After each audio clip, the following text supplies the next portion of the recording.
कि उन्हें एक बच्ची के रोने की आवाज़ सुनाई दी। तुरंत जो है उसमें से एक अधिकारी जो है वो वहाँ पर गए जहाँ से रोने की आवाज़ आ रही थी बच्ची को। वो फुटपाथ से आ रही थी आवाज़ और वहाँ पर सफ़ेद रंग के टॉवेल में और पिंक कलर की टी-शर्ट में एक छोटी सी बच्ची को कोई वहाँ पर रख गया था। नमस्कार, मैं मोनिका आर्य। नवजात शिशु को बचाने की मुहिम पालोना में आपका स्वागत है। आज हम आपको लेकर चल रहे हैं सपनों और सितारों की महानगरी मुंबई में, बॉलीवुड में। उन बच्चों पर बहुत सारी कहानियाँ बनाई हैं, बहुत सारी फिल्में बनाई हैं जिन्हें लावारिस अवस्था में छोड़ दिया जाता है। इससे 2 कदम आगे बढ़कर मुंबई फिल्म जगत के कई सारे स्टार्स ऐसे हैं जिन्होंने बच्चों को गोद लिया है। इनमें से कुछ बच्चों ने तो डायरेक्ट जैसे रोड साइड या फिर डस्टबिन के आसपास कूड़े के ढेर में मिले बच्चों को वहाँ से उठाया और उनको पाला पोसा और काफ़ी बड़ा क्या इनमें सलीम खान जी और मिथुन चक्रवर्ती जी का नाम प्रमुख तौर पर लिया जा सकता है। इनके अलावा भी ऐसे बहुत सारे स्टार्स हैं जिन्होंने गोद लेकर बच्चों को उन्हें अपना नाम दिया, उनको पालन पोषण किया। उनमें सुष्मिता सेन जी और खासकर साक्षी तंवर जी का नाम मैं ज़रूर यहाँ पर लेना चाहूँगी। लेकिन मैं ये समझने में हमेशा नाकाम रहती हूँ कि इस सब्जेक्ट पर इतना गहराई से जुड़े होने के बावजूद कभी भी जो स्टार्स हैं, जो फिल्म स्टार्स हैं, उन्होंने कोई सार्थक कदम उठाने के लिए क्यों नहीं सोचा? क्यों नहीं उन्होंने ऐसा ऐसा कोई ऐसी कोई अपील की समाज से जिससे कि बच्चों को इन तकलीफ देह हालातों में जाना ही ना पड़े, वो उससे बच जाए। ये सवाल आज इसलिए मौजूद हो जाता है क्योंकि अभी 1 हफ्ते पहले उसी मुंबई में फिर एक नवजात बच्ची मिली है। वहाँ पर जो जानकारी मिल रही है मीडिया रिपोर्ट्स के ज़रिए, सबसे पहले तो मैं बता दूँ कि ये जानकारी हमसे वेयर आर इंडियाज़ चिल्ड्रन की को फाउंडर मीरा मारती जी ने शेयर की थी। इसके बाद जब और मीडिया रिपोर्ट्स को खंगाला गया, हमने कोशिश की कि वहाँ लोकल लेवल पर भी हम किसी से कनेक्ट कर पाए। अनफॉर्चुनेटली ऐसा हो नहीं पाया, लेकिन जितनी भी मीडिया रिपोर्ट्स हमने इस पर पढ़ी हैं उसमें जो जो चीज़ें सामने निकल कर आई हैं, मैं पहले उसके बारे में आपको थोड़ा सा बता दूं कि इस बच्ची को मिलने को लेकर जो डेट है वो अभी बहुत क्लियर नहीं है। कुछ मीडिया रिपोर्ट्स में बताया गया है कि बच्ची जो है वो संडे को मिली है, यानी 20 नवंबर को मिली है, जबकि कुछ मीडिया रिपोर्ट्स ने बच्ची के मिलने की तिथि 21 नवंबर सोमवार बताया है। खैर जो भी हो, एक बात तो सच है कि बच्ची मिली है, वहीं बोरीवली वेस्ट में मिली है। और जो मिलने की घटना है वो इस तरह से हुई कि पुलिस की एक टीम अपने रूटीन पेट्रोलिंग पर थी। वो किसी एरिया से गुज़र रहे थे कि उन्हें एक बच्ची के रोने की आवाज़ सुनाई दी। तुरंत जो है उसमें से एक अधिकारी जो है वो वहाँ पर गए जहाँ से रोने की आवाज़ आ रही थी बच्ची को। वो फुटपाथ से आ रही थी आवाज़ और वहाँ पर सफ़ेद रंग के टॉवेल में और पिंक कलर की टी-शर्ट में एक छोटी सी बच्ची को कोई वहाँ पर रख गया था। उन्होंने तुरंत पुलिस कंट्रोल रूम को इसकी सूचना दी और पुलिस कंट्रोल रूम ने उस एरिया के पुलिस स्टेशन को तुरंत इन्फॉर्मेशन पास की। ये जो घटना है बेसिकली ये हुई थी बोरीवली वेस्ट के एमएचबी कॉलोनी में। एमएचबी कॉलोनी में आकाशवाणी बस स्टैंड गोराई रोड की ये घटना है और रविवार को घटी है।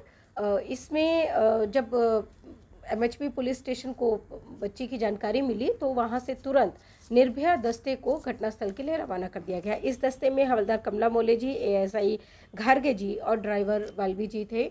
ये तुरंत वहाँ पर पहुँचे, उन्होंने बच्ची को वहाँ से लिया और जाकर कांदीवली में स्थित शताब्दी अस्पताल में बच्ची को एडमिट करवाया। जो डॉक्टर्स का कहना है वो ये है कि बच्ची का जन्म 3-4 दिन पहले हुआ है और बच्ची अभी तो वो 1 हफ्ते से ज़्यादा की हो गई है बच्ची। जब मिली थी बच्ची तब की हम आपको बता रहे हैं कि बच्ची उस समय में 3-4 दिन की थी और बच्ची की स्थिति स्टेबल थी।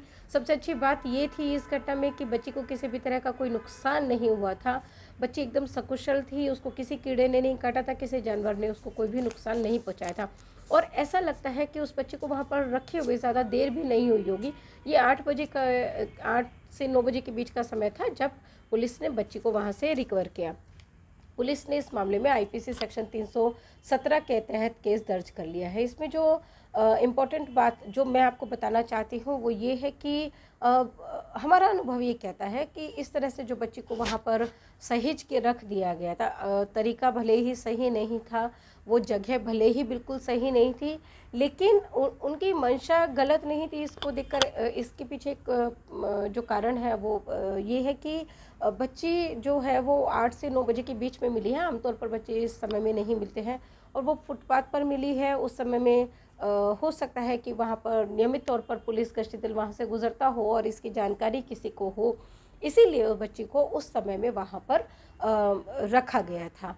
और ये भी संभव है कि कहीं किसी कॉर्नर में छुपकर किसी भी तरह से उस बच्ची पर नज़र रखी जा रही हो कि उसको कोई जानवर जो है वो नुकसान न पहुंचा दे। लेकिन मेरी चिंता कुछ और है। मेरी चिंता ये है कि भले ही वो उस पर नज़र रखे हुए थे और जानवर उसको नुकसान नहीं पहुंचाता, शायद अगर पुलिस वहां नहीं पहुंचती और जानवर उससे पहले कोई पहुंच जाता तो जिन्होंने बच्ची को वहां रखा है शायद वो खुद ही बच्ची को वहां से उठा लेते या बचा लेते। लेकिन इसके अलावा एक और चीज़ हो सकती थी कि कीड़े मकोड़े तो बच्चे को नुकसान पहुंचा ही सकते थे ना। तो मैं समझ नहीं पा रही हूँ कि माता पिता या जो भी लोग बच्चों को इस हालत में छोड़ते हैं, चाहे वो परिवार के लोग हैं या दूसरे लोग हैं जो इस तरह के मामलों में अक्सर पकड़े जाते हैं, तो वो क्यों बच्चों को इस तरह से अबंडन करते हैं। आप मेरा बार बार सवाल एक ही है कि बच्चों के लिए कोई सुरक्षित जगह का चुनाव क्यों नहीं करते हैं। बेहतर है अपने एरिया की CWC चाइल्ड वेलफेयर कमेटी से संपर्क करके बच्चे को उनको हैंड ओवर कर दिया जाए। लेकिन अगर ये संभव नहीं है, आपको इतना डर लगता है, आपको इस बात से भी कन्विंस नहीं है कि प्रक्रिया पूरी तरह गोपनीय होती है और आपके बारे में कोई नहीं जानेगा, तो कम से कम उसके लिए एक सुरक्षित स्थान का चयन तो कर सकते हैं। इतना तो वो बच्चा डिज़र्व करता है, उस पर इतना स्नेह आपको कैसे नहीं आता है कि उसके लिए एक सुरक्षित स्थान का चयन करें। तो बार बार हम ये अपील कर रहे हैं कि प्लीज़ बच्चे के लिए अगर ऐसी कोई नौबत आ ही जाती है कि उसको आपको छोड़ना पड़ रहा है, तो पहले तो उसको सौंपिए, छोड़िए नहीं। और दूसरी बात है कि उसके लिए एक सुरक्षित स्थान का चयन कीजिए। अब मैं बात करना चाहूँगी बॉलीवुड के बारे में। बॉलीवुड ने बहुत सारी फ़िल्में बनाई हैं, महानायक अमिताभ बच्चन जी से लेकर तमाम आज तक भी जो हैं इस पर फ़िल्में बनती हैं, टीवी सीरियल्स बनते हैं। और जैसा कि मैंने बताया कि इस बहुत सारे बॉलीवुड स्टार्स ऐसे हैं जिन्होंने बच्चों को गोद भी लिया है।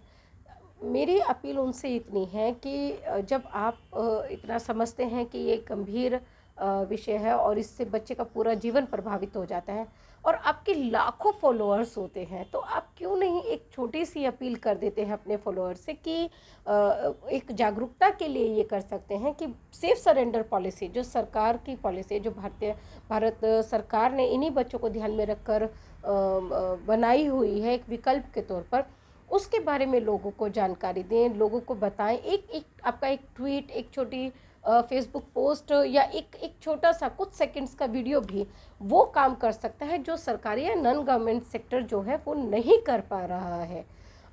इसलिए मेरी अपील आपसे यही है कि प्लीज़ थोड़ा सा इन बच्चों पर ध्यान दीजिए। सिर्फ एक अपील कर दीजिए ताकि वो आपके लाखों लाख फॉलोअर्स तक पहुँचे और अवेयरनेस का एक बड़ा ज़रिया हो सकती है। ये हम सब ने देखा है कि कोरोना काल में तमाम स्टार्स ने किस तरह से कंट्रीब्यूट किया है इस पर जागरूकता फैलाने के लिए। लोगों को हाथ धोने से लेकर फिज़िकल डिस्टेंस मेंटेन करने तक उन्होंने लगातार अपील की और लोगों ने उसको फॉलो भी किया। एक अपील तो कम से कम ये बच्चे भी डिज़र्व करते हैं, एक अपील तो आप इनके लिए भी कर सकते हैं। जिन परिस्थितियों में मिल रहे हैं, आप सामने से अगर आपकी नज़र पड़ जाए तो शायद आप मुंह फेर लेंगे। इतनी तकलीफ़देह हालातों में बच्चे मिल रहे हैं, वो बच नहीं पा रहे हैं। दूसरी तरफ हज़ारों पेरेंट्स हैं, हज़ारों ऐसे माता पिता हैं जो बच्चों को गोद लेना चाहते हैं और उनको बच्चे नहीं मिल रहे हैं, क्योंकि बच्चे तो इस तरह से सड़कों पे, नालों में, नालियों में या फिर तालाबों में, झाड़ियों में छोड़े जा रहे हैं, डाल दिए जा रहे हैं, खेतों में डाल दिए जा रहे हैं, कीड़ों के बीच डाल दिए जा रहे हैं, जानवरों के लिए छोड़े जा रहे हैं। तो प्लीज़ ये दोनों के लिए आप एक सेतु का काम कर सकते हैं। एक तरफ इन बच्चों की सुरक्षा सुनिश्चित हो जाएगी आपकी एक अपील से, दूसरी तरफ जब ये बच्चे जीवित बचेंगे, सकुशल मिलेंगे, तो जिन माँ बाप जो माँ बाप लालायित हैं बच्चों को पालने के लिए, गोद लेने के लिए, जिनके घर आंगन वीरान है, वो इनकी किलकारियों से गूंज सकते हैं। इसी इसी अपील के साथ मैं अपने जो आप सभी से, जो हमारे दर्शक हैं, जो हमारे सपोर्टर हैं, उनसे भी मैं हाथ जोड़ कर ये अपील करना चाहूँगी। जैसा कि मैं हमेशा कहती हूँ कि पालोना एक लड़ाई है जो कि आपके सहयोग के बिना नहीं चल सकती है।